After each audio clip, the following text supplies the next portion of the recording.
A prisão de Filipos. E eles disseram-nos: crê no Senhor Jesus Cristo e serás salvo tu e tua casa. Atos capítulo 16, versículo 31.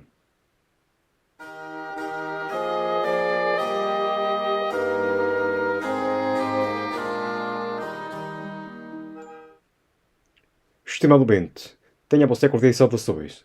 O meu nome é Juan Cepeda. Neste áudio vou expor uma história extraordinária, pela qual o apóstolo Paulo, junto a seu companheiro do Evangelho, Silas, passaram na região de Filipos, Macedônia.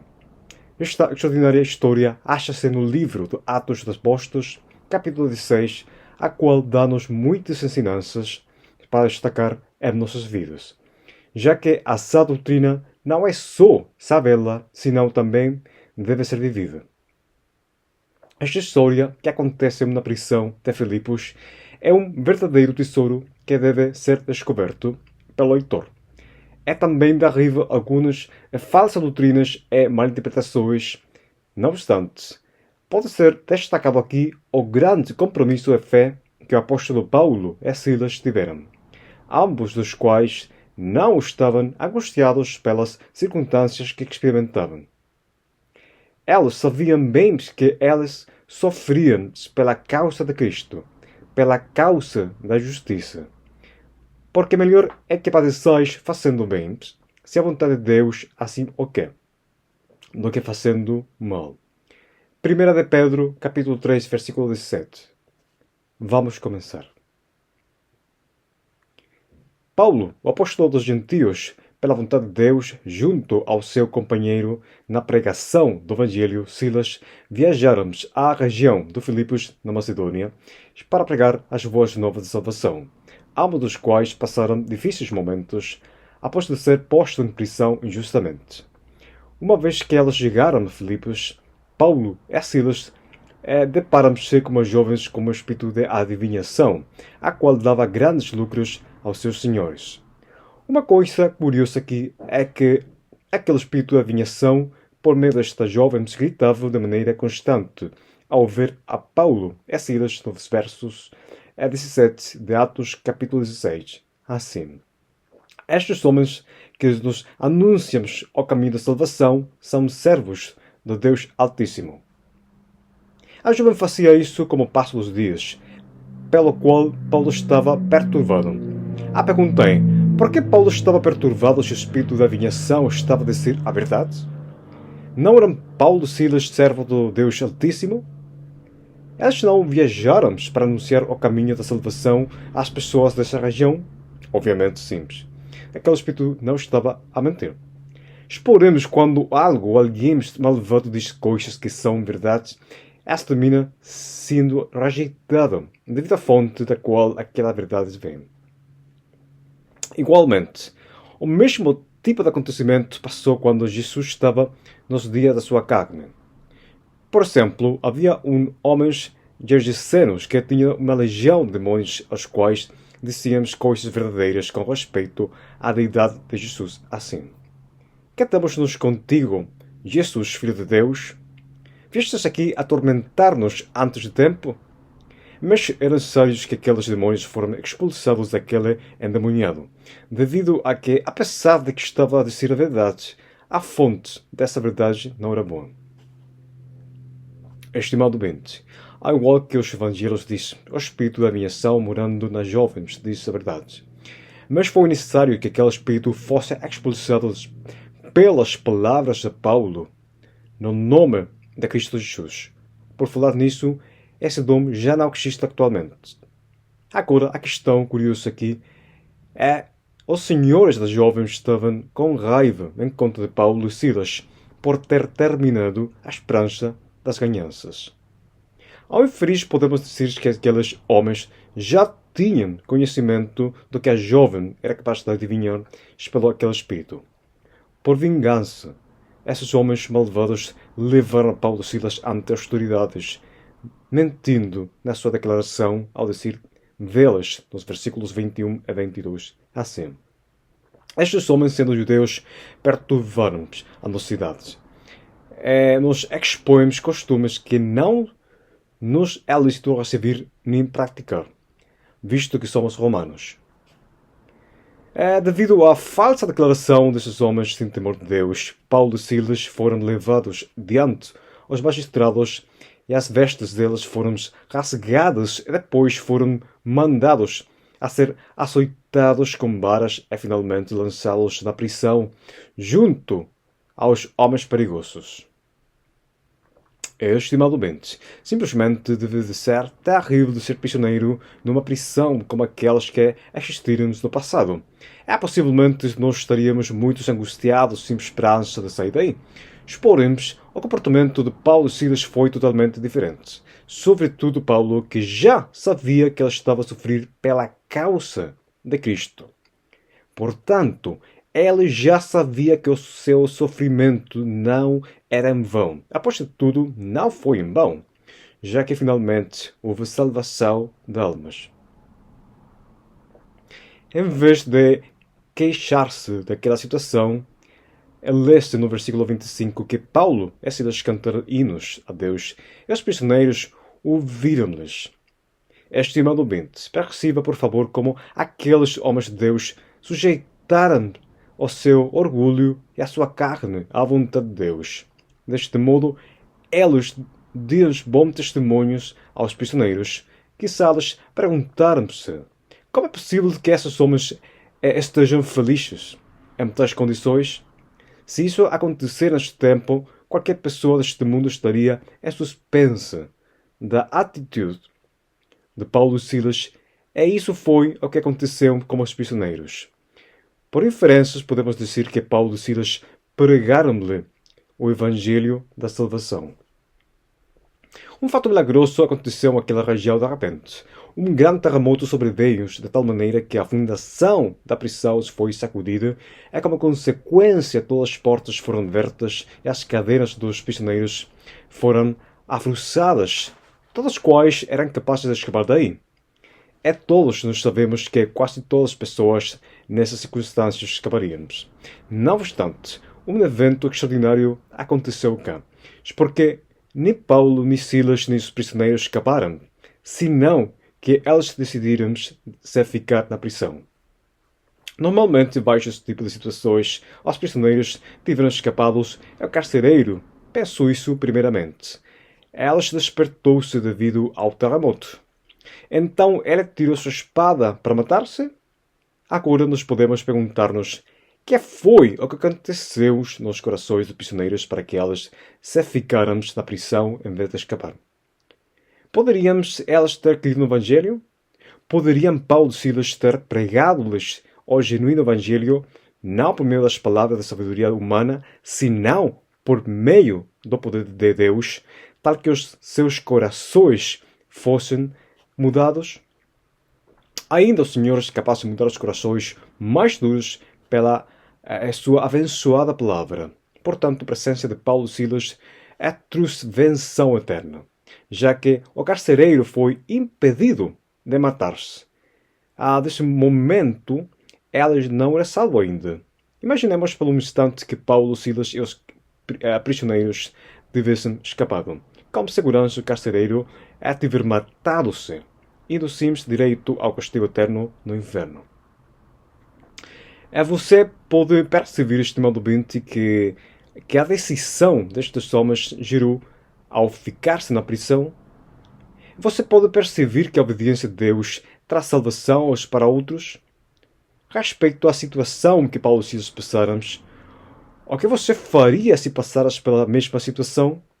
Você decidiria pela uma escapada, sabendo que você foi posto aí injustamente? Ou talvez você confiaria em Deus, deixando-o atuar por você? Isso é algo que você mesmo deve de responder-se no seu coração. Agora vamos ler os versículos 28 ao 32. Não te faças nenhum mal, que todos estamos aqui. Pedindo-lhes, saltou dentro, tudo trêmulo, se prostrou ante Paulo e Silas. Tirando-os para fora, disse: Senhores, que é necessário que eu faça para ser salvo? E eles disseram: crê no Senhor Jesus Cristo e serás salvo tu e tua casa. Elas pregavam a palavra do Senhor a todos os que estavam em sua casa. Pois, estimadamente, aqui algumas questões para destacar.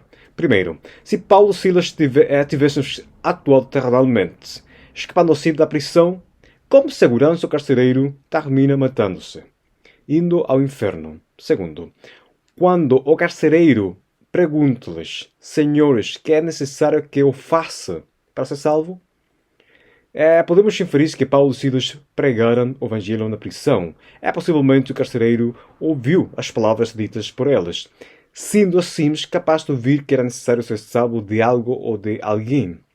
Mas parece ser que ele não ouviu otimamente da salvação pela graça por meio da fé no evangelho. Terceiro, Paulo e Silas responderam-lhe, crê no Senhor Jesus Cristo e tu serás salvo, tu e tua casa. Aqui nós devemos pesquisar na resposta. A salvação é por meio da fé em Cristo Jesus, na sua obra na cruz pelos nossos pecados. Cristo morreu pelos nossos pecados. A resposta dada é por Paulo e Silas terrível, a religião também. Porque, como respeito à salvação, a religião ensina que alguém deve de fazer boas obras para chegar a ser salvo. Por exemplo, a Igreja Católica tem ensinado que a salvação obtém-se pela fé, mais o cumprimento dos sacramentos estabelecidos por Roma. Enquanto o pentecostalismo ensina que uma vez que alguém é salvo, depois a pessoa deve cuidar a sua salvação, fazendo boas obras. Do contrário, pode se perder. E o calvinismo ensina que, com a intenção que alguém seja salvo, primeiro aquela pessoa deve ser predestinada por Deus antes da fundação do mundo. Não obstante, a simples resposta de Paulo e Silas terrível àquelas falsas doutrinas. Da mesma maneira, ao analisar a pergunta feita pelo carcereiro, o que é necessário que eu faça para ser salvo? Há aqueles religiosos os quais creem que elas devem fazer ou deixar de fazer algo para alcançar a salvação. Paulo diz nas epístolas aos Romanos e aos Gálatas que ninguém será justificado pelas obras da lei, senão pela fé em Cristo Jesus. Porque o Senhor Jesus Cristo fez a obra na cruz há 2000 anos atrás. Portanto, as pessoas do mundo não estão demandadas pelo Senhor ao arrependimento e à fé no Evangelho para o perdão dos seus pecados judicialmente. Por último, esses homens disseram ao carcereiro, serás salvo tu e tua casa. Acá, estimadamente, há muito para analisar, pois a passagem não significa que se um pai da família alcança a salvação, automaticamente todos os membros da família vão ser salvos também. Pois a salvação é individual. É a salvação de uma alma, não é a salvação de mais de duas almas pela fé de uma. O carcereiro de Filipos foi uma cabeça da sua família. E nos tempos antigos era normal o fato de que o pai da família ordenava, após a família tinha de obedecer, e se o pai era salvo, o mais provável que a sua casa há sido salva igualmente. Portanto, Paulo e Silas estavam a assumir isso. Lamentavelmente, os homens têm perdido a liderança na sociedade, sobretudo no mundo ocidental, causando assim que os maridos e as esposas tenham igual liderança dentro da família. Ou seja, o pai já não é a única cabeça da sua família, senão que agora há duas cabeças.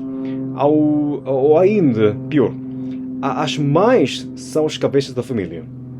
Isto tem sido assim devido ao fato que tem existido uma epidemia de mães solteiras no mundo inteiro.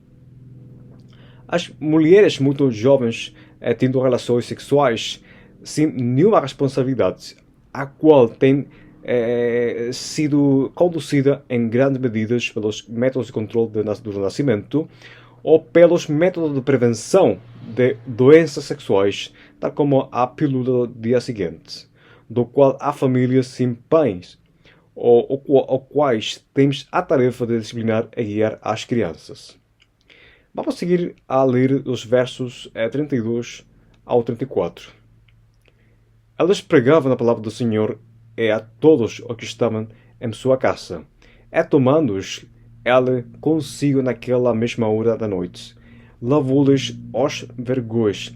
Logo foi batizado, ele e todos os seus.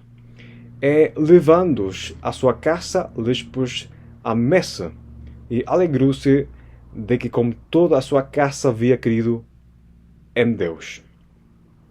Estimado ouvinte, se você pode perceber o que a obediência de Paulo, Silas e dos prisioneiros gerou, a sujeição é obediência deles gerou salvação das almas.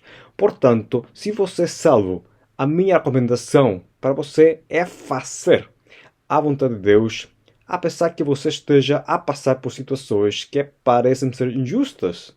Deixa a Deus atuar. Ele tem o controle de tudo. Por favor, não tente ir por meio de outro caminho fora da vontade de Deus para sofrer menos. Estimado ouvinte, perceba a grande benção que o plano de Deus para Paulo e Silas gerou. De um acontecimento injusto, como estar em prisão pela causa de Cristo, houve salvação para almas do castigo eterno. Vamos ler agora o resto dos versículos de Atos 16. Sendo já dia, os magistrados mandaram-nos quadrilheiros, dizendo: soltai aqueles homens. O carcereiro anunciou a Paulo as palavras, dizendo: os magistrados mandaram-nos que vos soltasse. Agora, pois, sai daí e ide em paz. Mas Paulo lhes replicou: aceitarmos-nos publicamente, sem sermos condenados, sendo homens romanos, nos lançarmos na prisão, e agora, encobertamente, nos lançam fora? Não será simples, mas venhamos eles mesmos e tirem-nos para fora. E os quadrilheiros foram dizer aos magistrados as palavras, e eles temeram-nos, ouvindo que eram romanos. Vindo, lhes dirigiram súplicas, tirando-os para fora, lhes pediram-nos que saíssem das cidades. Saindo da prisão, entraram em casa de Lídia, vendo os irmãos, os confortaram e depois partiram. Você pode perceber, estimado ouvinte, Deus livrou-lhes legalmente da prova. Após disso, houve um grande triunfo, houve salvação das almas. Já que a vontade de Deus é que todos os homens sejam salvos. Portanto, estimado ouvinte, se você é salvo, um filho de Deus, por favor, não pense que seja estranho se você passa por provas duras. Tenha em conta que Deus esteja a usar-o para salvar almas. Só seja paciente e obedeça a Deus. Seja uma pessoa forte no Senhor.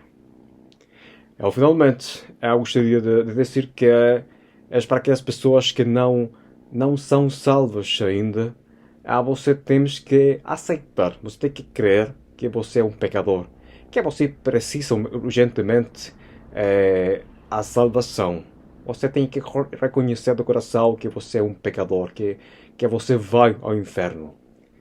E, finalmente, você deve reconhecer, aceitar no seu coração, genuinamente, que Jesus, há 2000 anos atrás, morreu pelos seus pecados. Os pecados passados, presentes e futuros também.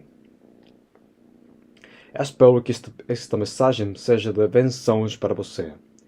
E também para aquelas pessoas que não são salvas, por favor, o tempo se vai acabar muito, muito logo. A Cristo pode voltar em qualquer momento. Seja salvo hoje, não amanhã, não próximo mês, não próximo ano. Hoje é o dia da salvação, não amanhã, não próxima semana. Bom, estimado ouvinte, uma vez mais, eu sou Juan Cepeda. E que Deus lhe abençoe.